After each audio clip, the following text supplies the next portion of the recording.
आज हम बात करेंगे ब्रह्मांड के सबसे रहस्यमय और रोमांचक विचारों में से एक की वर्म होल। एक ऐसा कॉन्सेप्ट जो सुनने में साइंस फिक्शन लगता है, लेकिन जिसकी जड़ें गहरी थियोरेटिकल फिजिक्स में हैं।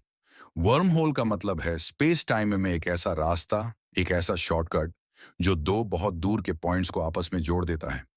अगर ब्रह्मांड को एक कागज समझा जाए, तो वर्म होल उस कागज को मोड़कर बनाए गए एक छेद जैसा है, जहां से एक किनारे से दूसरे किनारे बहुत जल्दी पहुंचा जा सकता है। यह विचार हमारी कल्पना को भी चुनौती देता है और हमारे विज्ञान को भी। वर्म होल का कॉन्सेप्ट आइंस्टाइन की जनरल रिलेटिविटी से निकलता है। आइंस्टाइन ने बताया कि स्पेस और टाइम अलग अलग चीजें नहीं हैं, बल्कि मिलकर एक फैब्रिक बनाते हैं, जिसे हम स्पेस टाइम कहते हैं। इस फैब्रिक को मास और एनर्जी मोड़ सकते हैं। ग्रह, तारे और ब्लैक होल्स इस स्पेस टाइम को इतना मोड़ देते हैं कि उनके आसपास का रास्ता बदल जाता है। यही ग्रेविटी है। अब अगर स्पेस टाइम मुड़ सकता है, तो क्या वह जुड़ भी सकता है? क्या ब्रह्मांड के दो अलग अलग हिस्से एक टनल के जरिए कनेक्टेड हो सकते हैं? यही सवाल वर्म होल की नींव है। 1935 में आइंस्टाइन और उनके सहयोगी रोजन ने एक सॉल्यूशन निकाला, जिसे आज आइंस्टाइन रोजन ब्रिज कहा जाता है। यह पहला मैथमेटिकल वर्म होल था। यह सॉल्यूशन बताता था कि थियोरेटिकली ब्लैक होल्स के भीतर स्पेस टाइम ऐसा बिहेव कर सकता है कि एक ब्रिज बन जाए। लेकिन यह ब्रिज स्टेबल नहीं था। यह तुरंत कोलैप्स हो जाता था। यानी वर्म होल का आइडिया आया, लेकिन प्रैक्टिकल वर्म होल नहीं मिला। फिर भी फिजिक्स की दुनिया में एक नया दरवाजा खुल गया, स्पेस टाइम टनल्स का। अब समझते हैं वर्म होल वास्तव में होता क्या है। वर्म होल के दो एंड्स होते हैं, जिन्हें माउथ्स कहा जाता है, और इनके बीच एक थ्रोट होती है। ये दो माउथ्स एक ही यूनिवर्स के दो अलग पॉइंट्स को जोड़ सकते हैं, या फिर दो अलग यूनिवर्सेस को भी। अगर ऐसा वर्म होल स्टेबल हो, तो थियोरेटिकली आप बहुत दूर के गैलेक्सी तक पल भर में पहुंच सकते हैं। जहां लाइट को अरबों साल लगेंगे, वहां वर्म होल से कुछ सेकंड्स या मिनट्स में पहुंचना पॉसिबल हो सकता है।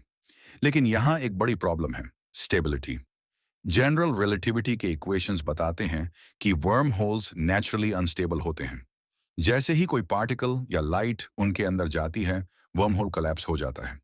इसे स्टेबल रखने के लिए एक अजीब चीज चाहिए, जिसे फिजिसिस्ट्स कहते हैं एक्सोटिक मैटर। एक्सोटिक मैटर वह है जिसकी एनर्जी डेंसिटी नेगेटिव होती है। हमारी एवरीडे फिजिक्स में ऐसा मैटर नहीं मिलता।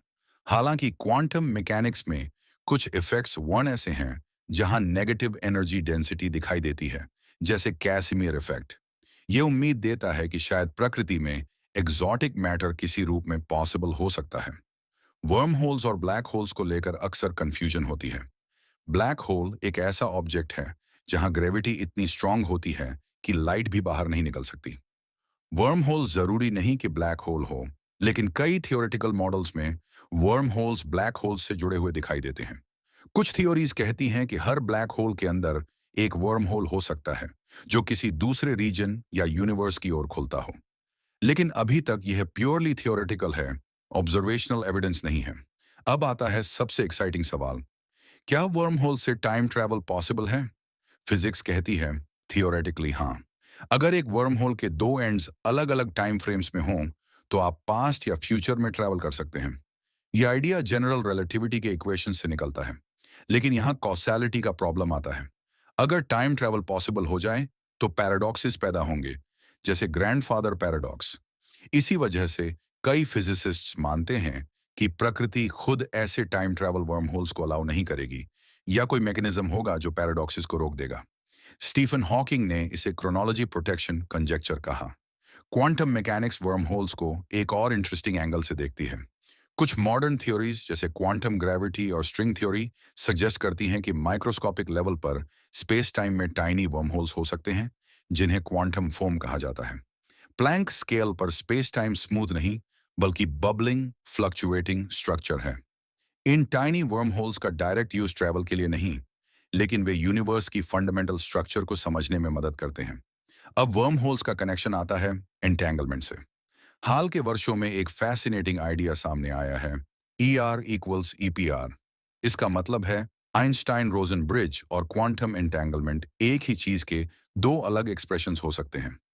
यानी दो एंटेंगल्ड पार्टिकल्स के बीच एक माइक्रोस्कोपिक वर्म होल हो सकता है। यह वर्म होल ट्रैवल के लिए यूजेबल नहीं, लेकिन यह आइडिया बताता है कि स्पेस टाइम और क्वांटम इंफॉर्मेशन डीपली कनेक्टेड हैं। यूनिवर्स शायद इंफॉर्मेशन से बना है और जियोमेट्री उसी इंफॉर्मेशन का मैनिफेस्टेशन है। साइंस फिक्शन में वर्म होल्स का खूब इस्तेमाल हुआ है, मूवीज, नॉवेल्स, टीवी शोज में। लेकिन असली फिजिक्स फिक्शन से ज्यादा सटल और कॉम्प्लेक्स है। वर्म होल्स कोई मैजिक डोर्स नहीं हैं। उनके पीछे हैवी मैथमेटिक्स, एक्सट्रीम कंडीशंस और अभी तक अननोन फिजिक्स है। फिर भी वर्म होल्स इमेजिनेशन को उड़ान देते हैं और साइंटिस्ट को नए सवाल पूछने के लिए प्रेरित करते हैं। आज के ऑब्जर्वेशनल एस्ट्रोनॉमी में वर्म होल्स का डायरेक्ट एविडेंस नहीं है, लेकिन कुछ साइंटिस्ट सोचते हैं कि अगर वर्म होल्स एग्जिस्ट करते हैं तो वे ग्रेविटेशनल लेंसिंग में अनयूजुअल सिग्नेचर्स छोड़ सकते हैं। लाइट का बेंडिंग थोड़ा अलग पैटर्न दिखा सकता है। फ्यूचर टेलीस्कोप्स और ग्रेविटेशनल वेव डिटेक्टर्स शायद ऐसे सिग्नल्स डिटेक्ट कर सकें।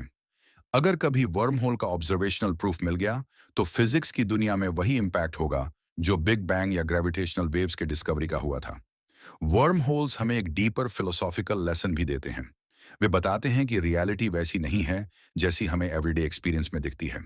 स्पेस और टाइम रिजिड नहीं है, वे फ्लेक्सिबल हैं, डायनेमिक हैं। यूनिवर्स सिंपल नहीं, लेयर्ड है। वर्म होल्स ये दिखाते हैं कि नेचर शॉर्टकट्स बना सकती है, लेकिन उन शॉर्टकट्स को समझने के लिए हमें अपनी सोच को क्लासिकल लिमिट्स से बाहर ले जाना होगा। अगर हम बिग बैंग से लेकर आज तक देखें तो यूनिवर्स लगातार कॉम्प्लेक्सिटी की ओर बढ़ा है। पार्टिकल्स बने, एटम्स बने, स्टार्स बने, गैलेक्सीज बनी, लाइफ बनी, कॉन्शियसनेस बनी। वर्म होल्स उसी जर्नी का एक एक्सट्रीम पॉसिबिलिटी है, यूनिवर्स की जियोमेट्री का सबसे साहसी रूप। भले ही हम कभी वर्म होल से ट्रैवल न कर पाएं, लेकिन उनका स्टडी हमें space time, gravity, quantum mechanics और रियलिटी के बीच के कनेक्शन को समझने में मदद करता है। आखिर में वर्म होल्स का असली महत्व यह नहीं कि हम उनसे कहाँ जा सकते हैं, बल्कि यह है कि वे हमें क्या सिखाते हैं। वे सिखाते हैं कि यूनिवर्स हमारी कल्पना से बड़ा है। फिजिक्स सिर्फ आंसर्स नहीं देती, वह क्वेश्चंस भी पैदा करती है। वर्म होल्स हमें याद दिलाते हैं कि नॉलेज का रास्ता सीधा नहीं होता।